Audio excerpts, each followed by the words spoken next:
Hello again, my friends, and you are my friends, and welcome to your first match day preview show of the 22-23 season.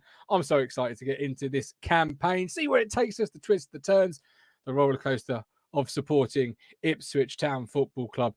You know it's going to be ups, you know it's going to be downs, but where will it land come May? I'm looking forward to it. We've got Bolton, obviously, first up at home. Over 25,000 tickets have been sold for it in England's third tier. That is just phenomenal. Absolutely phenomenal. So our first match day preview show, what does that mean if you're brand new here? And there's many of you. Well, we are going to run through what's happening in the news recently. Obviously, Corey and Darby signing a new contract. Tyree Simpson situation, and we're going to cover that, possibly so. There's been some social media chatter about that one. 1-11s. What are our 1-11s for Bolton this weekend as things stand? We'll also look back at last night's 3-1 win over at Southend, the last in the friendlies.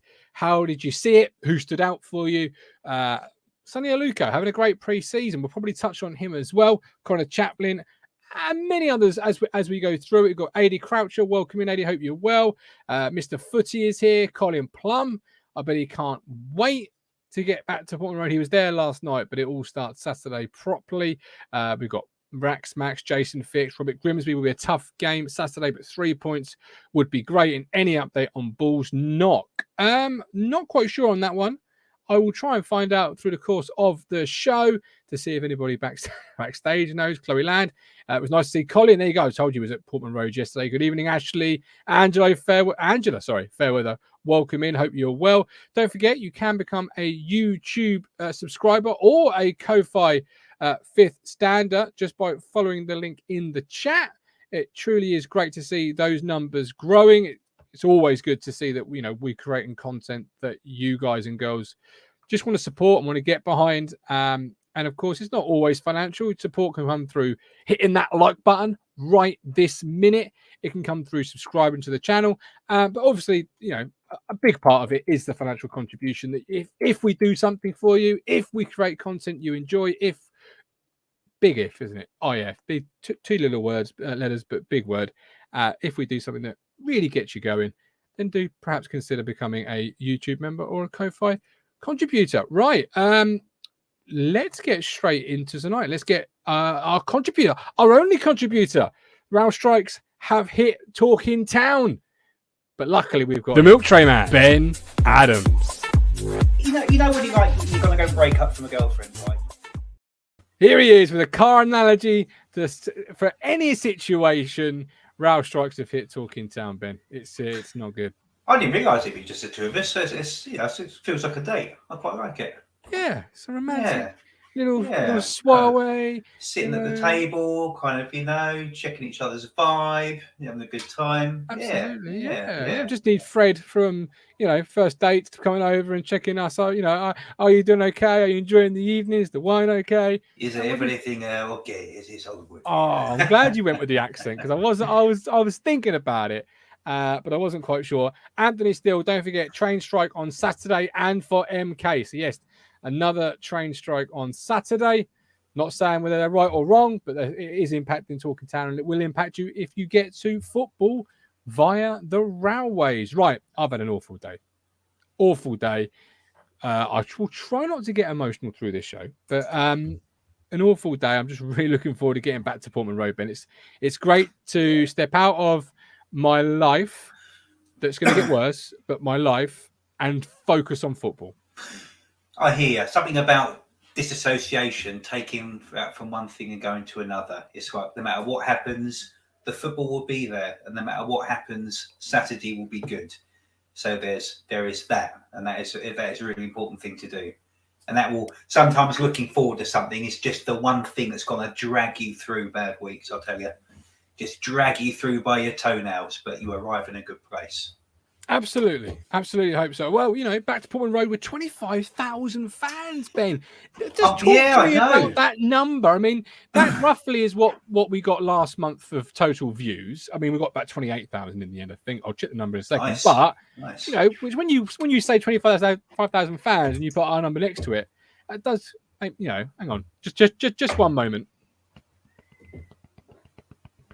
There we go. I pat myself on the back. 25,000. Thank you very much. And yourself. 25,000 fans then, Ben. What does that mean? England's third tier.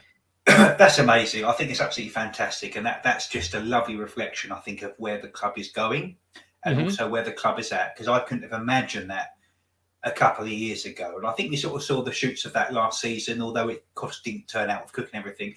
The move forward has continued to happen.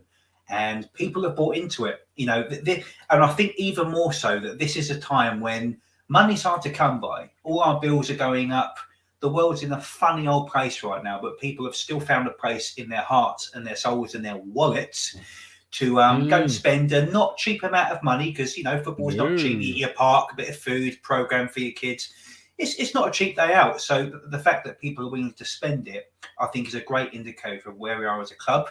And I think a really good kind of reflection of where the supporters are at, which is we're ambitious, we're happy, we're excited, and you know, I couldn't be happier to be one of those 25,000. I read somewhere, I think it was the Facebook Ipswich Town fans page. It was nearer 27 now, but I'm not sure how accurate those numbers are. It's going to be as close as you can to a sellout. I expect that in the end. Peter Harvey's joined on YouTube. Peter, thank you ever so much, my friend. Welcome home. Oh, Peter. Welcome to the world of Ipswich Town for fans, by fans. Colin Plum, good first half.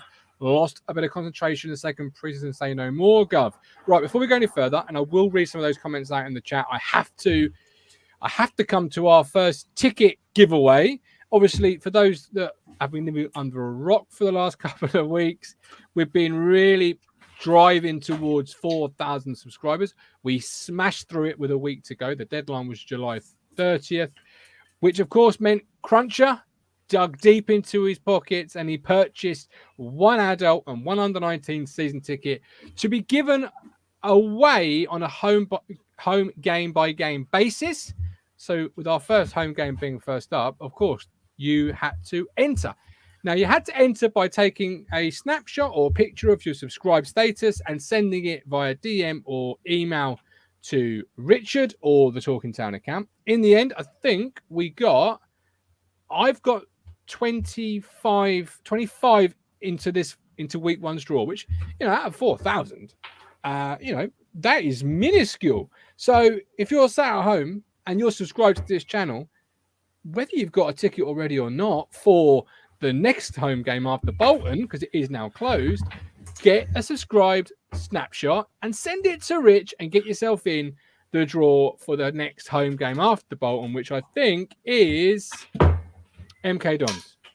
Yeah, MK Dons. Yep. Yeah. So do that. But what we're gonna do now is draw out the season ticket. The ticket. My mistake. The ticket. So there are your names. You can see I've been looking at microphones. Let's just press the bloody button, shall we? Let's just see where it goes from here. Let's see who's going to get the ticket. Gareth McCrellis. Gareth McCrellis, you have won a Bolton ticket. Please get in contact with Richard Moss, and he will hook you up with that. And the second winner of the under-19 ticket, I guess this is going to be, is Julian Lowe. Oh. Sounds gone. There you go. There you go. You were speechless. This is how incredible this is. It just stripped you of your words. I was. Gareth McCrellis and Julian Lowe, you have won. Get in touch with Richard Moss. Right, James Elmer. He's feeling rather confident for the season. Surely it's our time. Philip Blundell. Ben Adams, have you considered becoming a Joe Wilkinson lookalike? Who's Joe Wilkinson? I don't really do popular culture. I'm firmly back in the 60s. I'll Google him in a minute. Ben Moore, Saturday can't come quick enough. Back with all the TT family and back chatting football. Ashley Bell, we're in the championship, getting 14 to 16,000 from memory. 11,000 extra that just wanted to see more decent football and love their club again. Yeah. Ooh. Brent Van Nieselrooy. Oh, we'll be at Harwich Port from the Netherlands Saturday. What's the best way to get to Portland Road due to train strikes? Stick your thumb outside of the road. Good Lord. Well, Harwich. yes, but keep going down the water and get off at Ipswich. Jesus. Yeah, well, yeah. Or actually, that's not a bad shout. What you just suggested then, in sense of possibly the foot ferry to Felixstowe, depending on what time you do arrive at Harwich. Foot ferry to Felixstowe, Old Felixstowe, that will land at. There's a bus from there that goes from there to Ipswich, one every hour, I believe. There you go. Look at that. Don't quote me on it, but one every hour, certain, because I think it's every 20 minutes, certain buses in Felixstowe, but there's one that goes to Landguard Fort, which is where you'll be, and it's one every hour. So depending on what time you get to Harwich, I don't know, you've not mentioned it, that could be a good option for you. There you go. You see, you've lose my local knowledge there. I am from Felixstowe originally. Very impressive. We have a second contributor. Somebody has answered the bell. Well, crikeys. I say he answered the bell. He originally was scheduled, then he couldn't do it, and now he's here. So I don't know what's going on. Lionel Von Rock, Alex Wilson. You're not going to play amazing football every game. I hope we're going to play amazing football on Saturday. There he is. Where you been? You all right, man? Not bad, all good. No, it's the last week at work before a week off. Oh dear. And I didn't know whether I would be working late or anything, so I didn't want to commit to something, but here I am. There he is. Good Why is it always the week before a holiday and the week after a holiday? It almost makes you not feel like you don't want to go on a holiday. It's the worst week of the working life, isn't it, Alex? There's more work to do than there is normally. Yeah, absolutely is. But no, ready for a break and just football to start the weekend off, so can't be bad. Good man. Good man. Welcome in. So let's start with Corey and Darber signing a new contract. 3 years. Obviously, at Salford last season, I think it was their player of the year in the end. I'll come to you, Alex. You're first in. You're fresh. You're eager to get into the mix. Is he going to break in this year? Is it going to be a next year project for Corey? What do you expect? What do you expect from Big in Darber? I think I'm pleased that he's signed because there's obviously potential there. I think I would potentially keep him for the first half of the season, see how he gets on, and then if he's not playing many games because we're not, let's say we're not in the Carabao anymore, and I would maybe look at maybe half a season potentially. Because at the end of the day, I don't see him getting in front of JD. You've got the can play centre back. You've got George Edmonton that can play centre back. Obviously, George Edmonton, Cam Burgess. So he is the backup of the backup, and I just worry slightly if he has the season being that fourth. Is that going to hinder development? Where possibly, if we could get somebody who's happy to come in and fulfill that role, maybe an older player who's happy to just come in and be that four, and let him go out to a top end League Two, maybe League One, where you're going to get games. And so you'd loan him back out again, Alex. You would say you're not going to get in this year. You need to go out on loan next year to get those games. Conscious that if he has a season of not playing or playing once every sort of 2-3 weeks or whatever, is that going to hinder his development? Because if you look at the defensive options we've got, he is fourth for me. Okay, fourth for yourself. I've got a comment in the chat here from Callie. Right, this is what the show's turning into. Anyone know how long the roadworks on the A14 are going on for? Callie, they were one night only last night. So that's it. Don't worry about it. They're gone. I'm telling you that now. According to the highway maintenance, anyway, nationalhighways.co.uk. They were one night only. Corey and Darber, out on loan for Alex, Ben. I have said previously, I think he'll start the season, Janoy Danasian.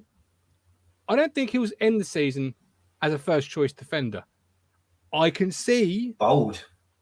I'm all about a talking town. You say what you feel and you feel what you say. I think Corey and Darber's. I think McKenna sees something in him similar to what he saw. I mean, evidently saw him in Wolfenden, who was out in the cold this time last year. Came in and is now arguably one of the first names on the team sheet, certainly in the back three. I see Corey and Darber. Not straight away, but certainly towards back end of the year, bringing himself into the first team and then not letting it go.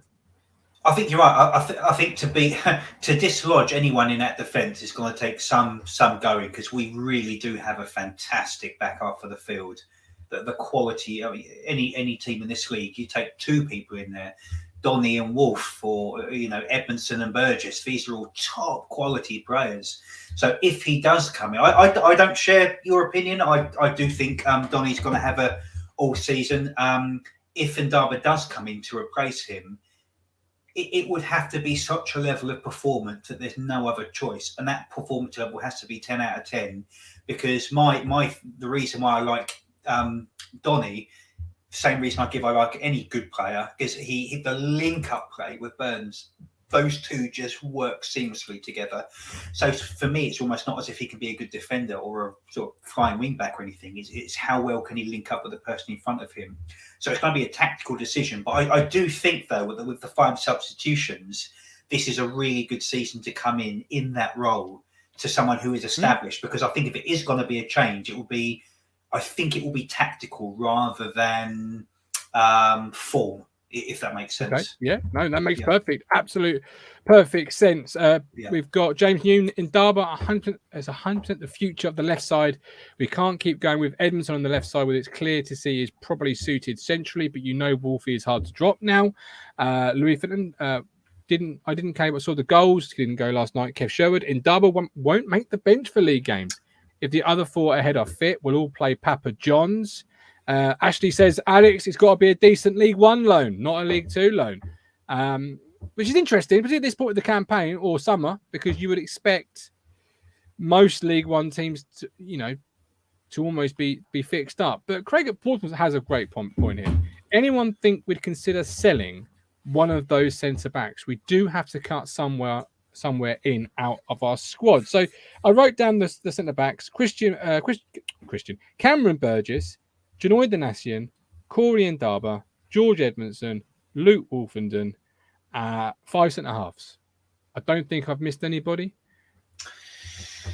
Do you have to sell? Is there room to sell somebody from there, Alex? Because if you're playing a back 3, I actually think you need 5. I think it would have to be an offer we can't refuse to look at thing. And the thing you've got to bear in mind is look at the injury that Fridge got tail end of last year. And how long it only takes one of them to get knocked out, and then you almost need the 5 to have someone. So say Fridge gets injured again, that'll be Cam Burgess in, and then you need somebody else to be the backup. You still need to have a centre back there. So for me, I think we need the 5 that we've got. I would agree. Yeah, and then when it comes to selling them, Ben, value wise, Burgess we signed only a year ago for what is reportedly £750,000. Yeah. You're not going to. Are you going to get that back for him now? No. I think he needs a good season to see that back. And I think all the business in that way has been done. It's a total wrong area of the pitch for me to be even having a conversation about selling players. I think there's 1 or 2 I can think about sticking on the list somewhere to replace them. And it would be defence, because I think this is a league where you have to start out in defence. You get that bit right, and everything else will come together. And it's taken us Christ knows how many years to create something, a really solid defence that keeps out goals. It's taken us years to do that. I wouldn't be fucking with it if it's me. But that's a matter of opinion. That's not to say it's right. I would rather, if there's a particular striker, I would move on to make replacement for another one. Some people might see a midfielder can go, but for me, I don't think you fuck with a good defence. Do it at your peril, I think. I'm going to come back to that point after a few more comments from the chat. I want to know where else in the squad you would be looking to be moving people on from, not your back 5 defenders there. Max Fax, McKenna obviously sees something he likes, not just a 1-year extension, another 3 tests. He'll be still part of the plans in the Championship, pending promotion. Kev showed the 2 defenders on the bench would be 1 centre back and 1 full back. I'd have thought one would be a centre back and one would be Greg Lee. That's who I would average a guess at, because Leif Davis we'll get into a bit later on. But he ain't come to fuck about on the bench, let's be honest. Ben Moore, not for the fee. Harper is good on the ball. He can find a pass. It's like, yeah, we'll come back to Leif Davis. Harper is good on the ball. He can find a pass. Evans plays a Hollywood pass or goes backwards. Ben, bigging up Raheem the Dream. Love that. Lewis, agree, Alex. No need to move any centre backs on. Baggett gone on loan to gain experience, and we are good with the 5 remaining. Carl Brooks, Indaba Indaba has had the one season in men's football. Yeah, he did well, but I don't think I'd throw him in or keep in there. Another loan is good for both parties. So who else would you be moving on then, Ben? I think I would personally, if I was the manager, be moving on Caden Jackson. Personal opinion. I'll come back to it. No, I do. I think he's burning a hole where we could get someone else in. If you ain't going to do it in 4 years, you ain't going to do it in 5. I do think there is room in the middle of the park. There was a comment up here that I thought, yeah, you've absolutely got it. It was. You don't like Jackson, do you? Oh, it's not I don't like him. It's just it's how many years do you need? Let's give him another 2, see if he scores any goals. Elmis, Harper, Edwards, Penny. That was Darren Salter. And I agree, Harper and Edwards. Edwards is a funny one because Edwards, he came on last year, like we found the League One Messi. And then very quickly kind of, I know got injured, but I think he slowed down a bit. Penny, I think someone said the other night he's gone to Charlton, but that hasn't happened. Harper, I like Harper, but not enough that we can, if something come in for him, we could replace him with the striker that we need. It's kind of shoring up the money. I just that's probably where I would take it from. So I think that's a good comment, Darren. I think I'm with you on pretty much all of those, actually. So yeah, I agree. It's interesting, Alex, because we started the pre-season campaign with me saying after Needham Market, I would get Carl Edwards out on loan, particularly even now, before we've brought anybody else in, let alone after you've made a couple of acquisitions in those forward areas, which we were always going to do. We're going to end the pre-season almost after universally being panned, with people now saying, I probably would loan him out. Where are you on Carl Edwards? Have you come round to my way of thinking like everybody else seems to have done? I haven't. I was just listening to what Ben said, and I personally would keep him, and I'd keep him here. Who, Edwards?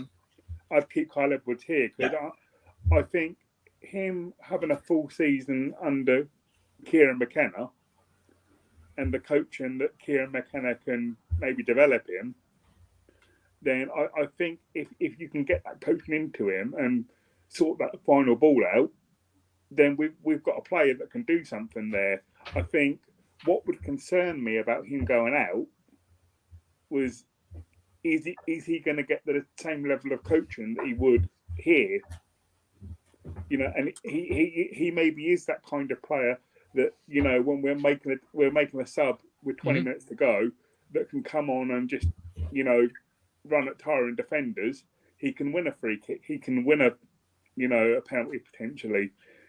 So I think if we're having the same conversation in a year because he's injured or he hasn't pushed on, then I'm with Ben. I think it's time to maybe cut your losses and go. But I just think him having a year under McKenna and McKenna's coaching staff, I think it could be a make or break year for him. I think that's reflective of a lot of players, and I'm going to try and balance it out here. And let's say for Caden Jackson, could you say that one of the reasons why season after season after season after season that he doesn't score the amount of goals that a striker needs to is because he hasn't quite been coached the right way?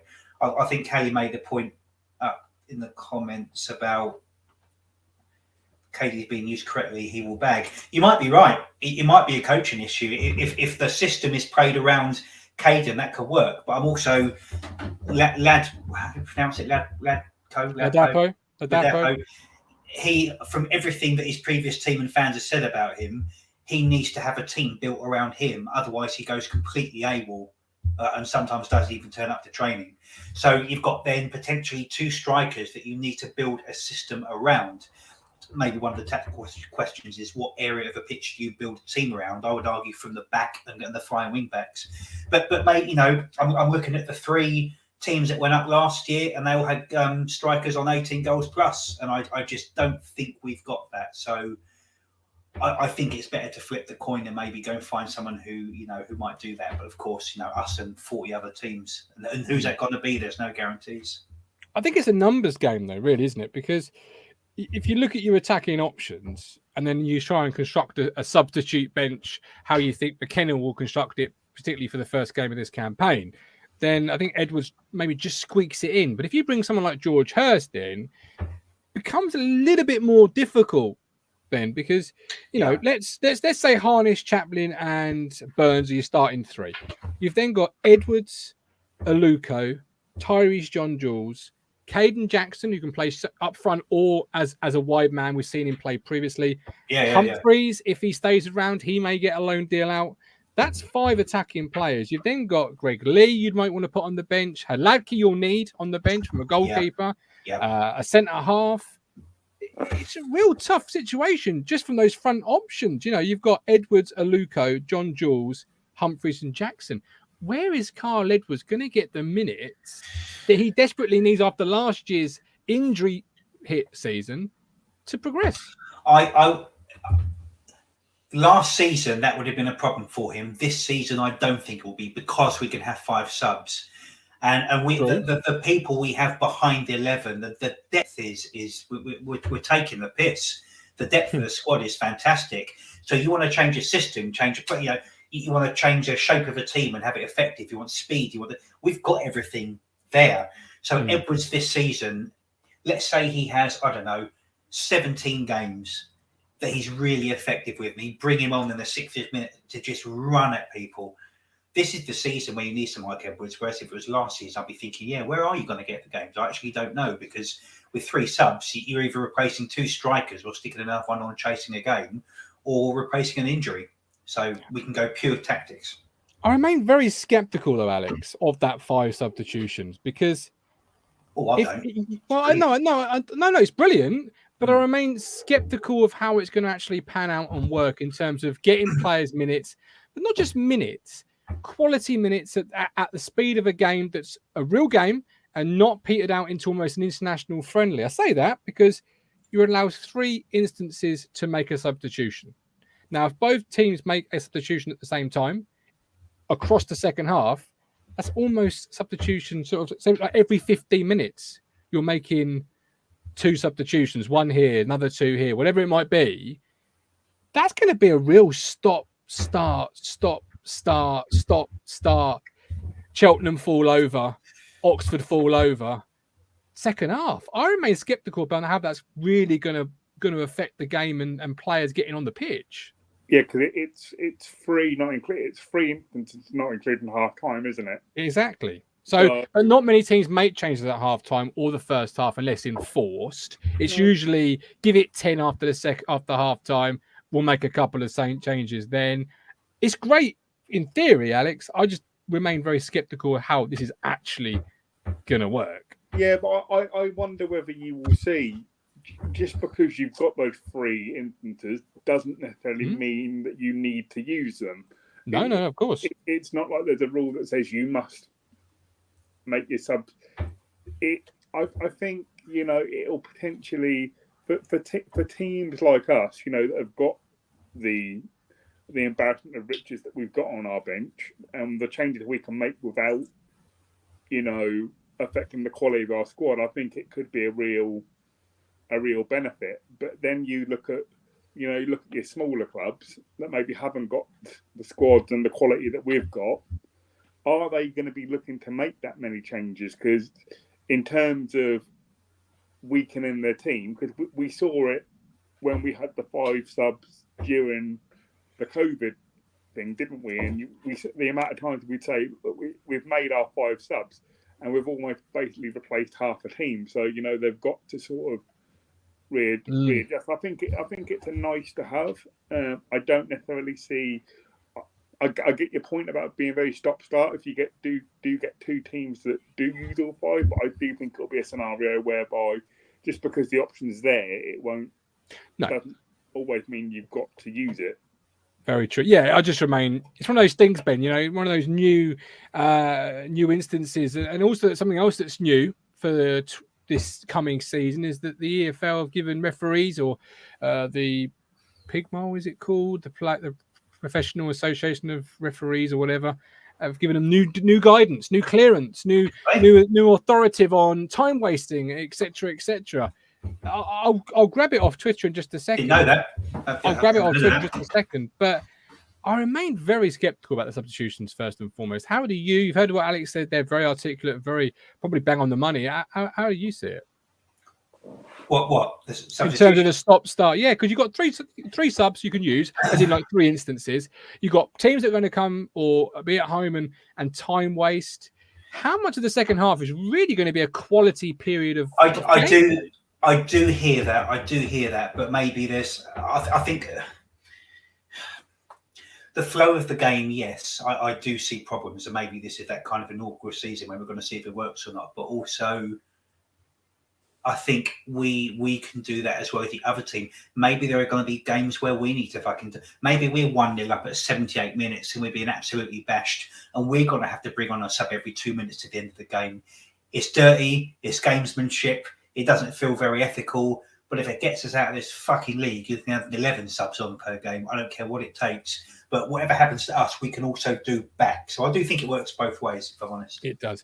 So English Football League referees will be told to increase their threshold. This is off ITV.com.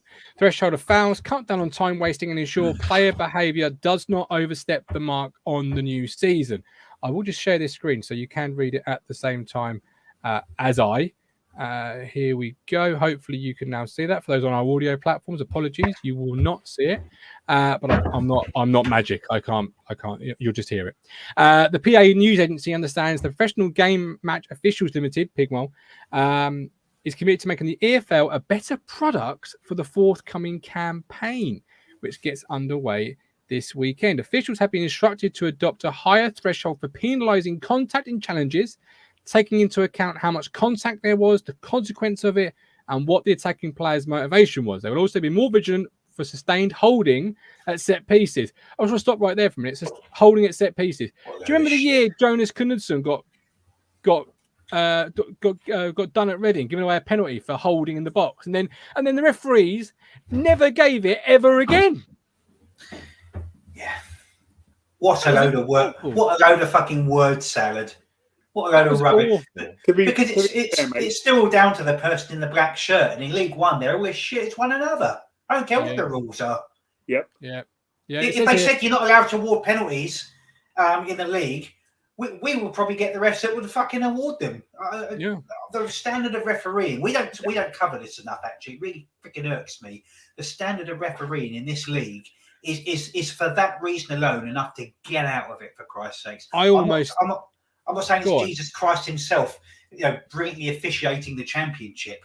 But sometimes you think they've just grabbed a man randomly walking past Port Road and said, "Look, he's been injured. He's thrown up in the toilet. If I give you a black shirt, can you just fucking go on there?" It is awful. It's awful.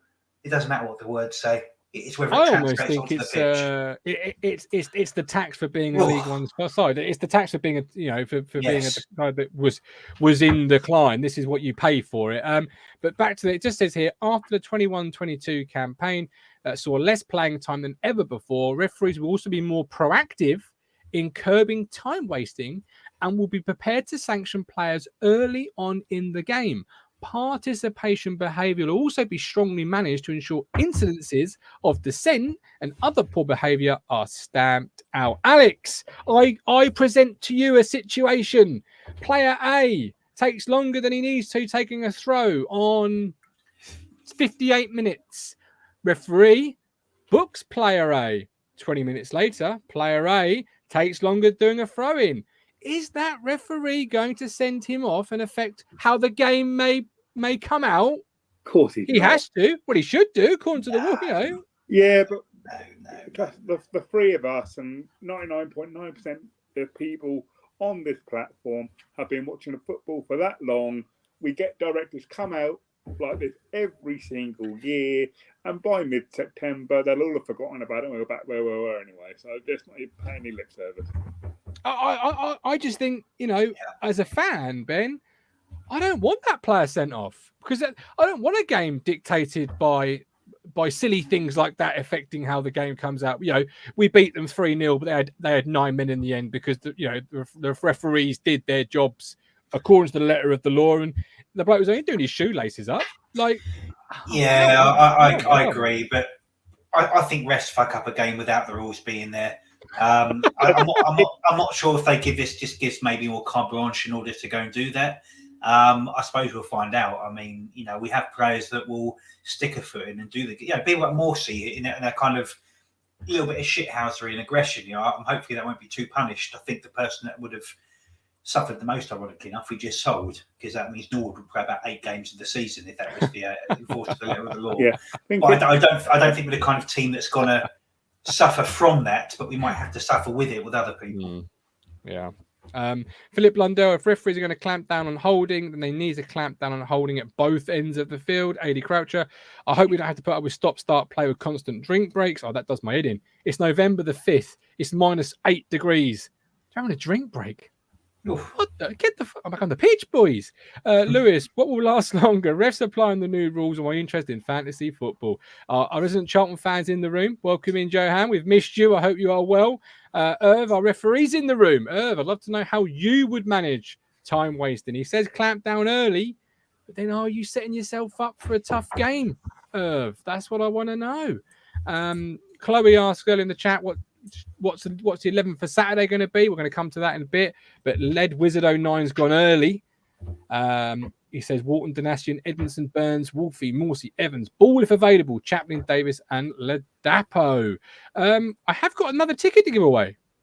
I've just had a message from the King. We have a ticket in the North Stand Upper, an under 19s, and it's from the legend that is Saj. So I'm going to have to dust the wheel off and get it spun again. But if you do win this one, then please go and see King Cali Bisler on Twitter. Yam Cali, I think his handle is, and he will sort you out of that. I'll do the wheel in just a second. Louis Fenton, they should appoint the TT squad to officiate. Well, first of all, Louis, to officiate, you've got to get there. And how are you going to get there on Saturday to avoid the queues? You're going to go with these big, bad, mean green Ipswich buses, your local bus company. Don't get stuck in traffic. Ditch the car. Go green. Go contactless. Go Ipswich buses. Fares available from £2.20 return, a fantastic price and a fantastic service. Ipswich buses, proud to partner with Talking Town. Quick segue there. And don't forget, awaydaybeers.com, home for beautiful beers of the beautiful game. Go there. They're doing some great beers. Really good stuff. Right. I feel like we've gone sort of everywhere tonight, fellas. I like it. We're pulling it out as it comes. I like it. Lots to talk about. This is we are nearly there. This is all. This is no longer just fantasy talk about what it could look. The season is upon us. This is all real. This could all happen. I love it. I'm excited. If refs stall out early, players soon know they won't get away with it, so won't try it. I think that's a little bit of true. I think some players know, Alex, what referees they can push a little bit in terms of how far they can go with the letter of the law, because they know some refs are more lenient. I know when I played albeit on a Sunday level, one referee would come into the change room every time we had him and say, "Look, lads, don't care if you kick shit out of each other, just don't shout at me. Shout at me, we'll have issues and you'll be off." So you knew, you could go hard on their centre forward, but if you said to the referee you're an idiot, then you'd have an issue with him. Other referees, you couldn't kick shit out of each other, but you could have a go at him.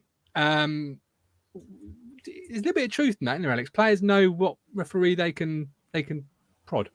Yeah, if you watch all the you see the amount of podcasts that footballers are on now talking about certain refs that were playing games. I remember watching a documentary when David Ellery used to be a ref, and that's famous. That one, that is famous. Yeah, but I do think we have. I think that there aren't those. I don't think there are that many strong referees. You look at refs that we had back in our, like David Ellery, like Pierluigi Collina, who was probably the greatest referee of. Who was the ginger-haired fella? Was it Durkin? Andy Durkin. Yeah, Durkin. You had, obviously, as you just said there, what was the fellow at Bolton? Barry Knight's my favourite. Barry Knight, yeah. Barry fucking Knight. Quality. Oh, Barry needs a knighthood. That's what he needs. I think he's still on Sam Allardyce's. He'd always run to the corner flag over by the cobble down in the corner by the where the because he wanted to be snapped in front of the world's greatest stand. That's what it was. He knew it. Obviously. The world knows it. Chloe, let's talk about Leaf. Absolutely. Leaf, left. We know it's Davis. Left back. Over £1 million. He's going to play straight away, isn't he, Ben? He's not come to sit on the bench and hold Jackson and Adke's hand. For me, he has to start straight away. And not just because of the money and the name and where it's come from. I think because you want a man of that potential to start as quickly as possible, to hit form as quickly as possible. He might have to have a couple of iffy games as he gets used to his new teammates in the new system in a new town. He's a young guy. He's young, you know. He's moving himself halfway down the country. I say you get him in there and get him down as quick as possible. Throw him in the deep end, so that game where it just clicks is quicker rather than later. You know, we need momentum, and as we know, the first 10 games of a season can cost us. So the quicker we bed these players in, better, I think, for everyone. How do you see it, Alex? Obviously, I would say playing left wing back is almost the easiest, or one of the easiest positions to come straight in. You've got backup behind you, and you've got backup in front of you. You're not left on an island like a centre half, maybe, where communication is absolutely vital. How do you see it? Yeah, you've got to put him in for me. You don't pay £1 million for a left back for him to sit on the bench. You know. I would assume that he's over his jet lag from getting back from Australia and all of that. I'd assume he's good to go. But for me, you know, it's his position, and until he, you know, it's his position to lose. You don't. Yeah. I think Greg Lee's always been bought in. I think it wouldn't surprise me if Greg Lee was bought in and they knew that Davis was. I wouldn't surprise me if he knows that he's coming to be back up to, you know, Leaf Davis.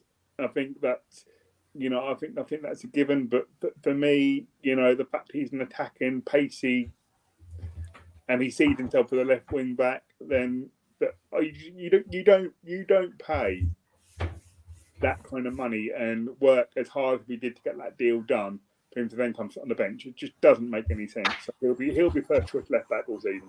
Yeah, I have to agree with that without a shadow of a doubt. Are you happy with the deal, Ben? Obviously, he is League One's most expensive defender. Do you know what I read? I read the Leeds board today. I think someone stuck it up on TWTD about, you know, a link to the Leeds board, and you know, you get a couple of, you know, wasn't quite good enough for us from the fucking Premier League, but most people were really complimentary as far, you know, we don't have a left back and we just let a really good one go. He's pacey. He had good, solid performances. This is in a level that we can only dream of being at the moment.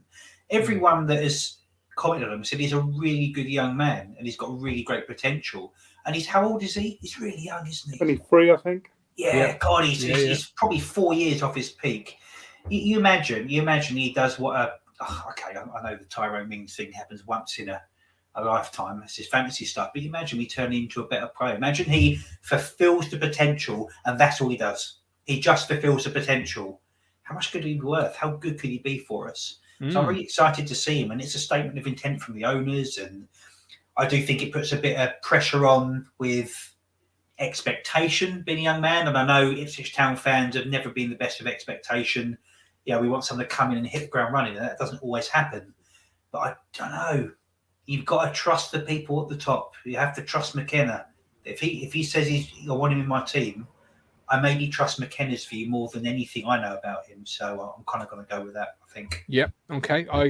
Louis Fenton, if you're paying $1 million plus for a left back, sure they're starting. Looking forward to seeing you, hopefully, Louis. Don't forget, guys, we are at the Sir Ralph Ramsey statue. I'll be there from about 1:15, show live from 2. You haven't got to be on the show. You can watch it. Many do. But it's a good chance for us all to get together and have a good chat before and after the game. And after can get, I don't expect it to get fiery after the first home game. But then again, it got fiery after a recent pre-season game. So who knows, really? It's just how much, you know, beer people have got. Philip Blundell. Yes, Alex, he's nodding. Alex will be on it. Alex is always on it. He's always on the beers. I've just had. I think I need to get on the beers. I've just had our good friend of the podcast, Dave Spider-Man Simpson, send me a picture of Joe Wilkinson. Not impressed. Yep. Joe Wilkinson. No, don't like that. I thought it might be some kind of handsome cricketer or something. Turns out he's. Well, you wouldn't look like him, would you? What, Joe Wilkinson? That's. I don't need to stay here and get abused. I can log off and get abused here. What are you doing? It's only because you carry on. Me and you finishing the show off. There you go. But it's only because we're really good friends I could get away with that. Ashley Bell. Got to remember he's just come back from Australia. Lee starts at Bolton for me with Davis in there. I see Ashley's thinking there, Alex. But before we move on, do you create a bit of an issue for yourself if you start Lee ahead of Davis? Lee plays well. Do you then take Lee out to put Davis in? What are you justifying that on? The transfer fee alone? Like, it's a hard one, isn't it? It's a hard one.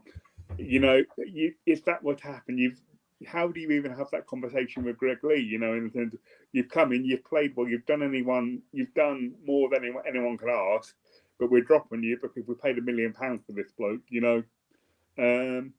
But I don't know when he got back from Australia, because obviously he signed on Tuesday, and someone who's never travelled and had to deal with jet lag, I don't know how long it takes to get over it. On the way back, it kicks your ass more than when you go out. Oh, God, it does. He's had a pre-season with Leeds. It's not like he hasn't had a pre-season. So I think if jet lag would, I see Ashley's point. I think that would be the only that would be the only thing if he's over jet lag. But if he was back sort of Tuesday, let's say, and even in the interview, he said, you know, he was going to get his head down to be ready for Saturday. So this is it. Ashley, you can't not start players in case they play well. No, but squad harmony is a big thing, and you know, it'd be really tough, I think, if he came in, played well, has a good preseason like he has done. It's a really interesting dynamic that we're going to have to obviously just monitor as we go through the course of the early part of the season. Maybe an injury will set them apart. Maybe, you know, Dominic Ball, for example, taking a knock late on in pre-season, Ben. That's kind of, for me, made the is it Evans or Ball argument sort of not, you know, null and void, because Ball's now carrying a knock. Let's go with Evans, give Ball time to recover. Whereas if Ball was fit and not with the knock, that was an interesting conversation as well. Who would you have started there? I don't know. You know, it's really hard saying who would I start, because most of the players we've spoken about tonight I've never seen play.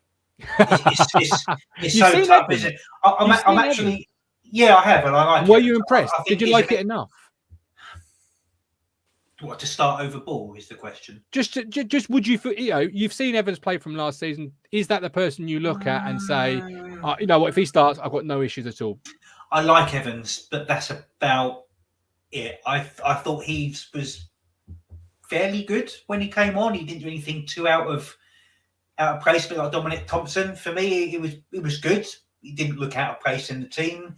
But I think if we want to push to the level we want to get to, then we probably need something a bit better. But again, I'm comparing him in my brain to a player I've never seen play. So it's really, really hard to, you know, to say that. If by all accounts, you know, might be wrecking ball. Maybe. I mean, I want to see this wrecking ball. Then I'll answer the question. By the way, I hope this is good. If you're a player at Ipswich Town, you're watching this tonight, and if you find yourself being, you know, taking pictures for the calendar next season, asked to not be on July, because this is this year's calendar. It's Joe Pigott and Tom Carroll. So July is evidently the month they stick the players on that they're going to end up getting rid of in that month. Because that's some shit on my screen. Hang on. But so if you're a Ipswich Town player, do not get yourself on the 23 calendar in July, because it's bad news all over. I'm telling you. I found it underneath the heap of clothes in here, and I was like, oh my God, Pigott and Carroll, what bad vibes that is. Bolton, Saturday. Let me talk about them a little bit. I've gone 4-room diving and read up a little bit about Bolton ahead of tonight. or Saturday rather. They've only made 3 signings. Good team already, though. All three are defenders, and yet the fans are still sceptical. They believe they've got a mid-table back line, but a really top-tier, forward-thinking line. Many fans I've seen don't even have Afolayan, Alex, in their starting 11. That was what I was going to ask. Is Afolayan still there? Because he ripped us apart when we played him. But I think, you know, you've got to give Bolton respect. I think, you know, they could quite easily come and sort of, you know, piss on our parade on Saturday with 25,000. So you've got to treat them, and I think that's the difference. You know, McKenna will have them prepped. There'll be data for data. Mm-hmm. You know, I reckon there's been so much analytical data on. I can imagine Kieran McKenna with his dossier on Bolton. You know, and I think we're just in a much better place, and I think we'll have enough quality to get past them, but I don't think it'll maybe be. I think it'll be a 1, possibly a 2-1. I don't think it'll be like a 3-4-0 or anything like that. Famous last words. The fans expect them to play a 3 at the back formation, Ben, a 3-4-1-2 type thing. That's the modern formation. Everyone seems to love that 3 at the back. How's that going to affect us, do you think? Obviously, we play a 3-4-3, a 3-5-2. Do you know what? I'm going to say I'm not massively educated on tactics, I don't think, or formations. It's probably why the predictions I give are absolutely fucking atrocious, as you will see very soon. That there's I don't know how it's going to affect us because there's so many players that can start I've never seen before. We've got an entire new front line. You know, we got a new left back. I don't know. I don't know.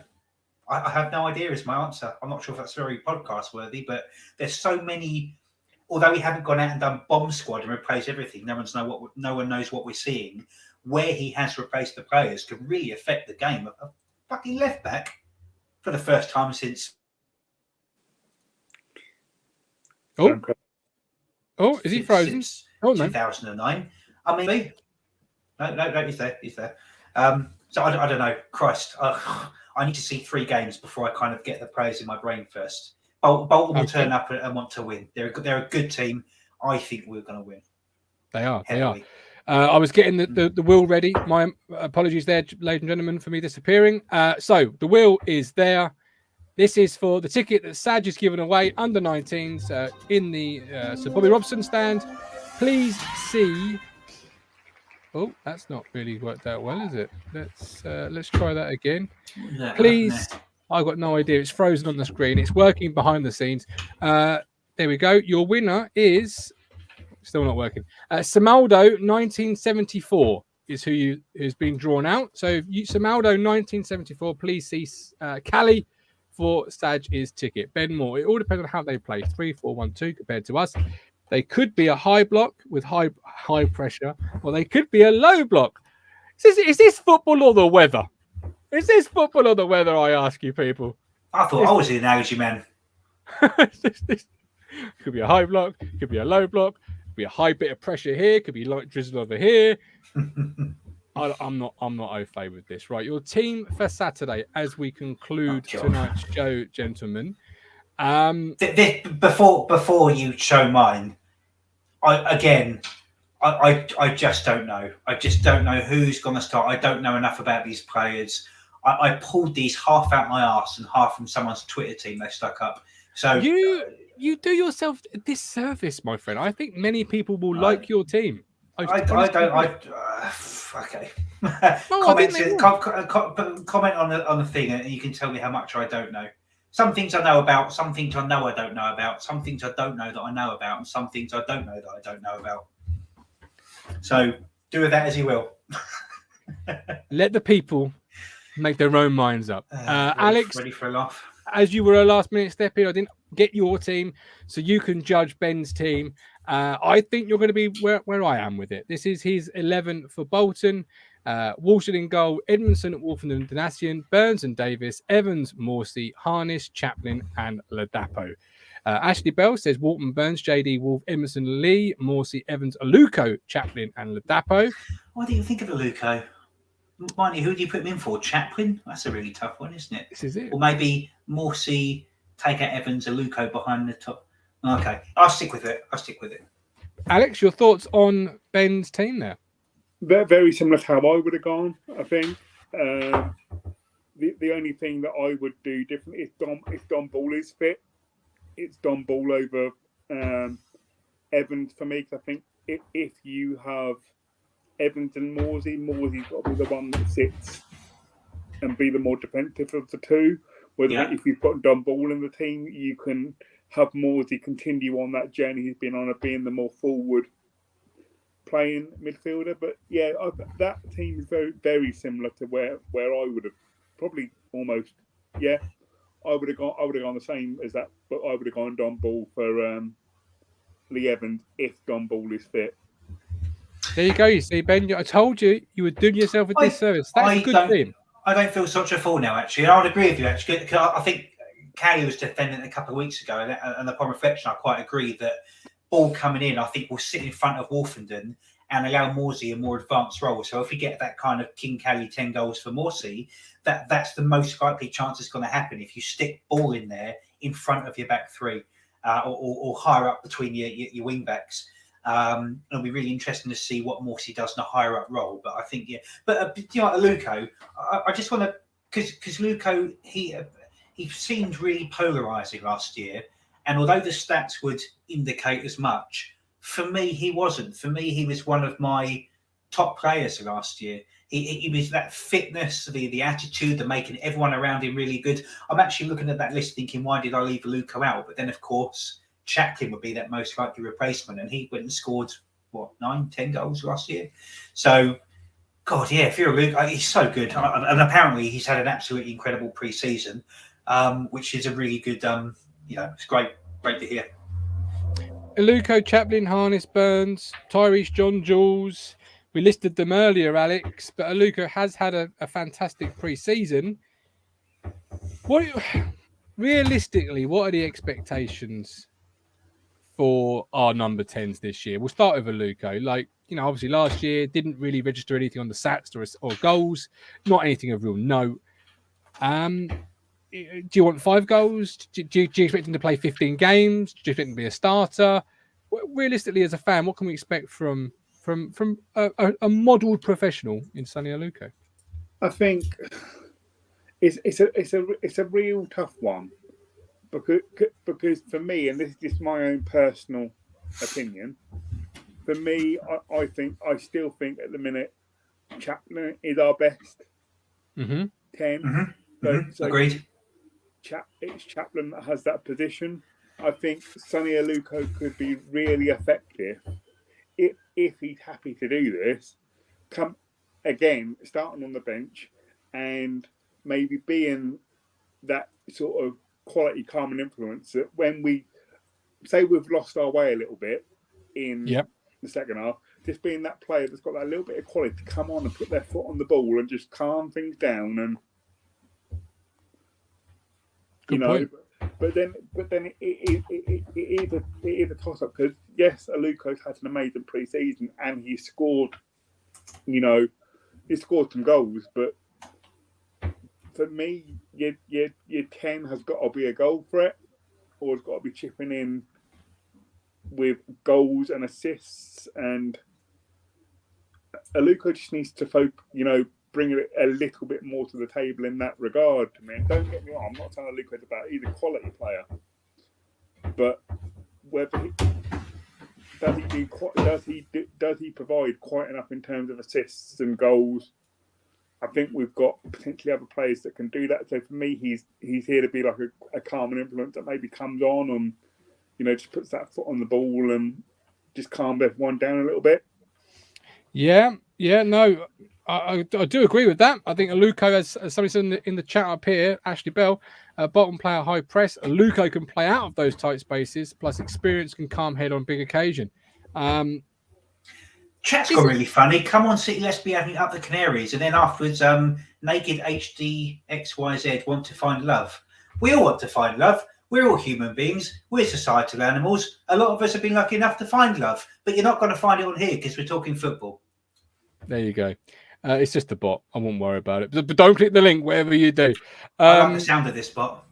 There are no women in your local area looking for love. There might be, but they're not on here. Believe me. Is the group Aluko, Chaplin, Harness, Burns, Tyrese, John, Jules, Carl Edwards still missing a... I'm not going to say his name, but are they missing a marquee type addition just to put them over the edge? Or is it a good enough group, Ben, that this group is a group we run with and get us promoted? You know, will get us promoted. We're one player short. Is he yay high from Kosovo? Who? Sorry, I think your sound cut out just as you said. The player we're short from, is he yay high from Kosovo? Absolutely fucking not. No. So it's not Bersan Selena? No. Well, who is short of to make a good team? Yeah. No way. No, So he wasn't consistent enough for me. So who do you think we're short of then? A striker. Oh, okay. So a George Hurst type.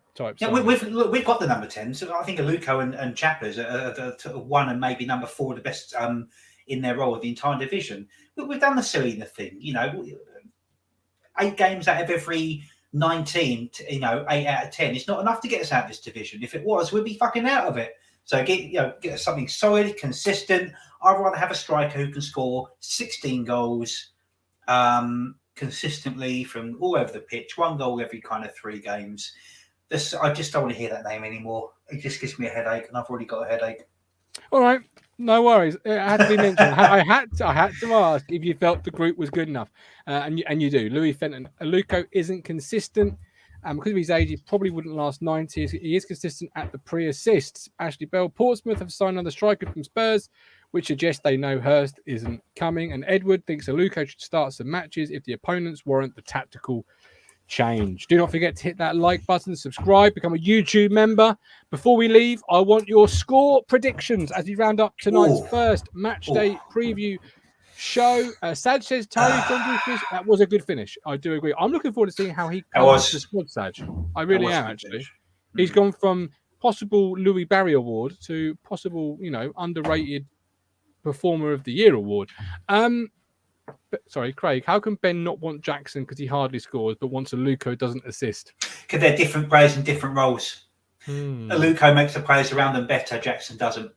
Simple. Next question. Lovely, Craig. There you go. Scores: Carl Brooks 2-0 Town, Ladapo and TJJ late off the bench. Alex, your score for Saturday? 2-1 to Town. To us, yeah. Goal scorers? I'm going to go Ladapo Chaplin. Love it. Mike Woods. Ben, I think we have the strength of strikers to get us out of this league. Louis, 2-1 Bolton. I hate to say it. Louis. Jesus, Louis, where'd that come from, man? Louis, this is the one time of the year where everybody should be so positive. This is the point where you're meant to be positive and your heart hasn't been broken yet. Don't worry. That will come. But it hasn't come yet, so you've got to be positive. Even Bolton think they're going to have some good players sat in the stands every week at the moment. Like, we know that's not true, but even their fan forum thinks that. Because it's July and everybody's so excited and optimistic. Look at Nick, 6-2. He says that's optimism. Good. It's closer. It's closer to the truth. Nick. 3-2 says Dominic. 2-0 says Mark Rattle. 2-1 says Rob Smith. 2-1 from Chloe. 3-1 from Paul. See, George says 3-1. Lots of positivity in this chat. I like it. Craig says, though, he's not number 10. I hope he does this season, Colin, but I'd have Aluko on as an impact sub. 5-3 says Mike D. And Bolton have 2 men sent off. Allardyce fuming. Oh, if Carlsberg done football match, it's still the greatest game of football I have ever watched live. That was the best night ever watching a football match. Fucking incredible. Hat tricks, sendings off, goals, coming back, taking the league, penalties. Oh, I mean, it just No. Yeah, it was a great night. Your score for Saturday, please, Ben.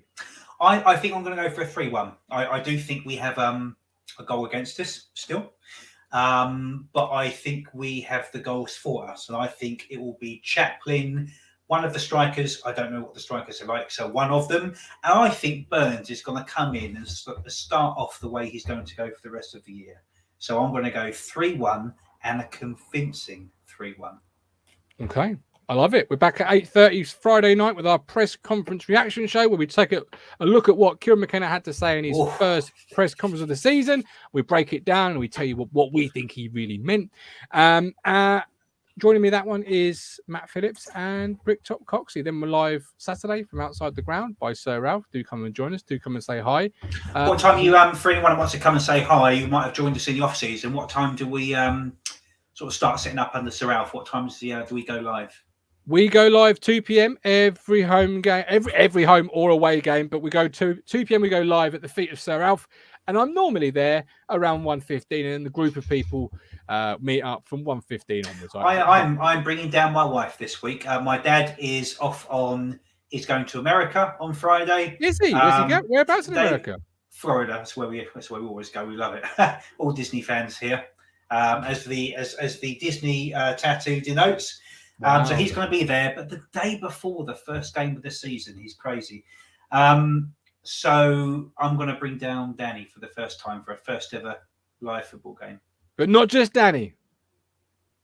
Who else? Oh yeah, Danny and the little mini Milktray. Mini milk. Little mini milk. Mini milk. There we go. Mini milk. And Alex will be there because he's a hero. Ben will be there. Come along and say hi. But for tonight, we're done. Subscribe. Support us on YouTube. And the season, it's ever so close. You make me smile when I think of you. If I get down or when I get blue, I can't get enough. You make me happy, I feel so fine. Oh, how I wish that you were mine. I can't get enough. Oh, please lover. I woke up all soaked in sweat, with chills running down my neck. I felt went crazy from just the thought of you.